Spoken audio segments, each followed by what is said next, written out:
Tonight our Hawks get underway. Lauren Williams, she does an amazing job of covering our Hawks for the AJC, AJC.com. Lauren, let me start with expectations. Full off season under Quinn Snyder, okay? We've talked a lot about the development of young guys, whether it be AJ Griffin, whether it be Jalen Jackson, Okongwu. So the expectations now coming into this season, what are they for our Atlanta Hawks? Yeah, absolutely. I think the biggest expectation is that they want to perform better than they did last season. I think, with the extension of Okongwu, they're continuing to buy into what these young players are going to be capable of doing, particularly long term. Clint Capella has 2 years left on his contract, becoming a free agent in 2025. So who knows if that means that Okongwu will kind of be the guy that's slated to be their starting center when that happens, or potentially that could happen before that if they decide to trade Capella in the next 2 years. But I think the biggest expectation is that they want to be more competitive than they were the year before. They want to have more consistency than they did last year. They want to play better defense than they did last year. I know that's kind of a reoccurring expectation that they have, that they'll keep getting better on the defensive end. But I just think that they don't want to be that team that was consistently inconsistent. Right. Lauren, I know you don't gamble, or maybe you do, but Vegas has got their over-under at 42.5 games, which is kind of like what they've been the last 3 seasons. So, and unless we make a move now maybe if the rookies shine, then maybe we make a move. I mean, they've got some money they're sitting on after the John Collins trade. But do you think, for instance, Jalen Johnson, AJ Griffin, can these guys take this step? Because normally the NBA takes anywhere from 3 to 4 years before guys kind of find their place. Yeah, I think of the 2 guys that you mentioned between Jalen Johnson and AJ Griffin, I see Jalen Johnson really taking a big step. I think we saw a lot of good things out of him during the preseason. I would say he was probably one of their best players on the floor in the preseason. He was engaged defensively. He was knocking shots down from 3. He was creating offense, and just the ability for him to be someone that they can turn to as a ball handler, a facilitator, just opens up a lot more options for them, particularly when defenses are, paying a lot of attention to either Trey Young or DeJounte Murray. We know what those 2 guys can do, individually. When they're together, of course, that wreaks a lot more havoc for the defenses.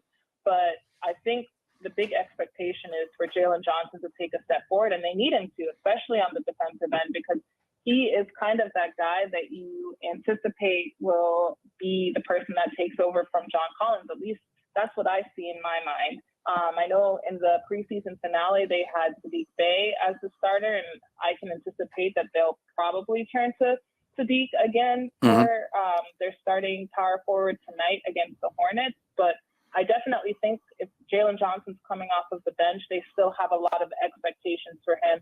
I know that Quinn Snyder really likes Jalen and likes what he can do.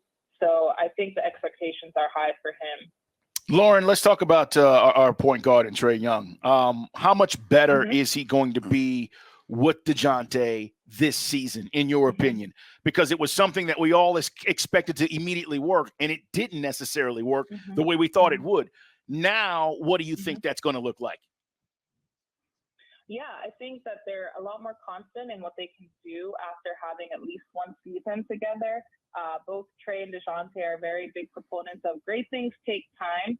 And so I think that they spent this offseason, trying to make sure that they were getting on the same page. They kept the lines of communication open, according to DeJounte.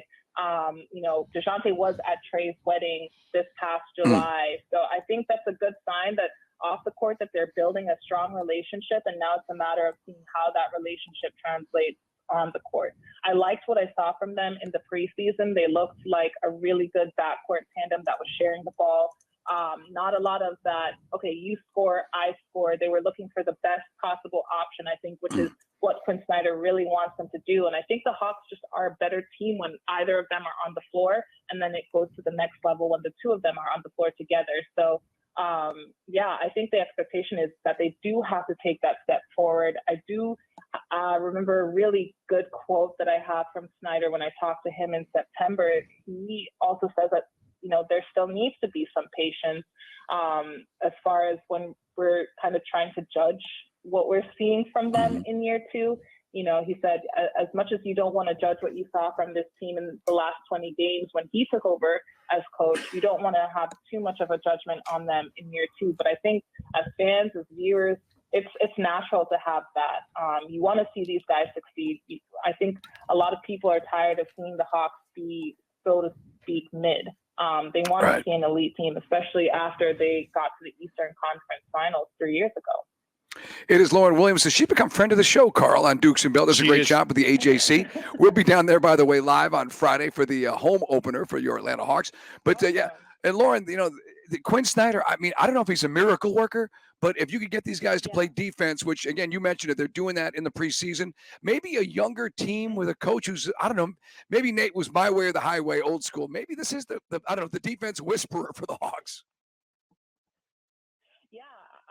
I think it's just kind of what he's been preaching all through from the moment he took over as coach until, now with having a full season under his belt. But the thing I can point to is that he just pays attention to details. And with everything that we've heard from the players we've spoken to throughout training camp, he is the type of person that will just stop everything in the moment and fix it right away. Obviously, as media members, we don't get to see everything that happens in practice, so we just kind of have to take the guy's word for it. But multiple players have talked about him, taking the time to teach and focus on the small things that will, lead to big things down the line. And Quinn Snyder, talked about the guys buying in because he's noticing them holding each other accountable on the defensive end, which is, in his mind, that next step. He's not the person that's talking about it. He's like, they're tired of hearing me speak. The fact that they're talking about it is a good sign. Of course, things are going to go up and down as, you face different teams and they have different matchups. But I think Quinn will be happy as long as there's the effort on the defensive end. He's all about effort and then making the decision to consistently defend every night. Patty Mills, what kind of effect is he going to have, do you think?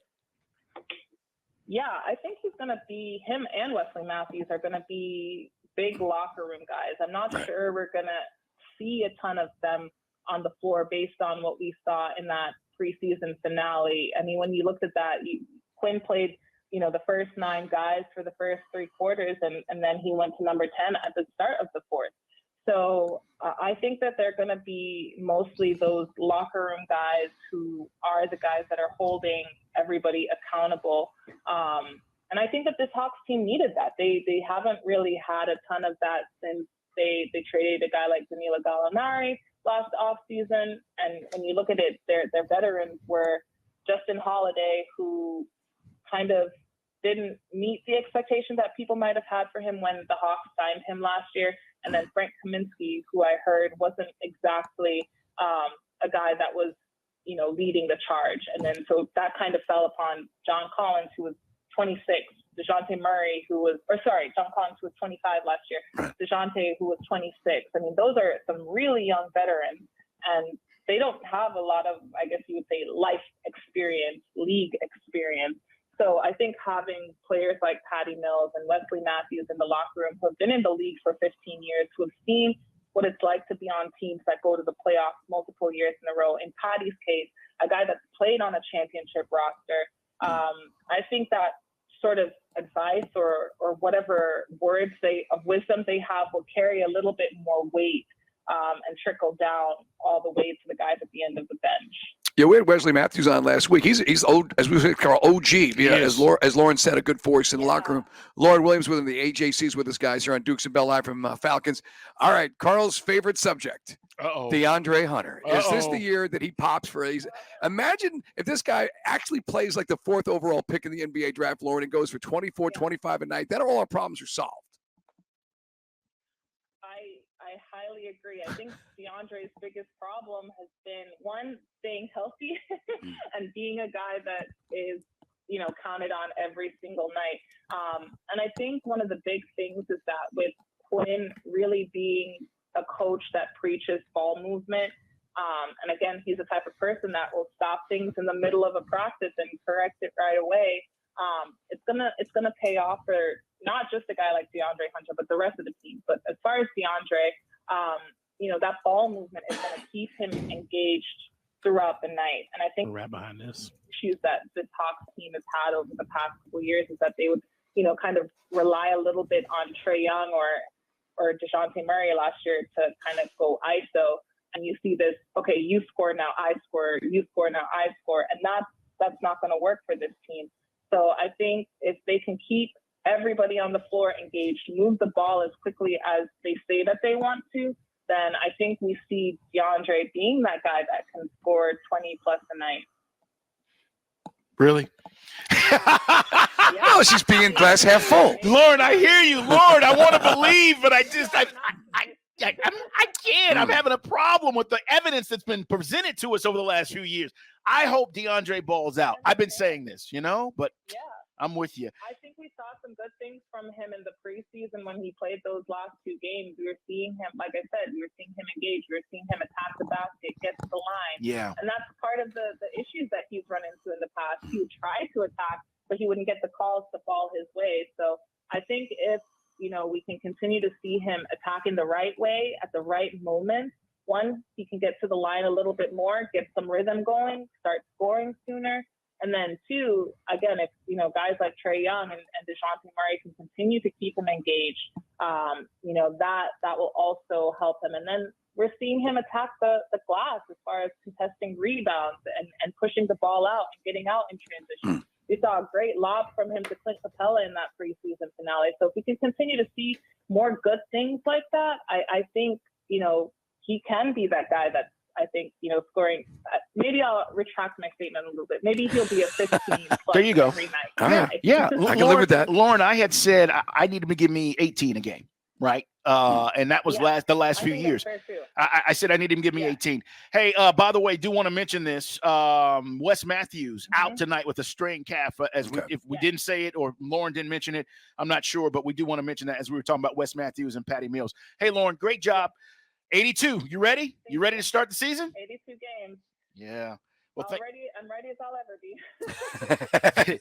Thank you so much, Lauren. Back now. We appreciate you. Lauren Williams, guys, AJC Hawks reporter here on Dukes and Bill.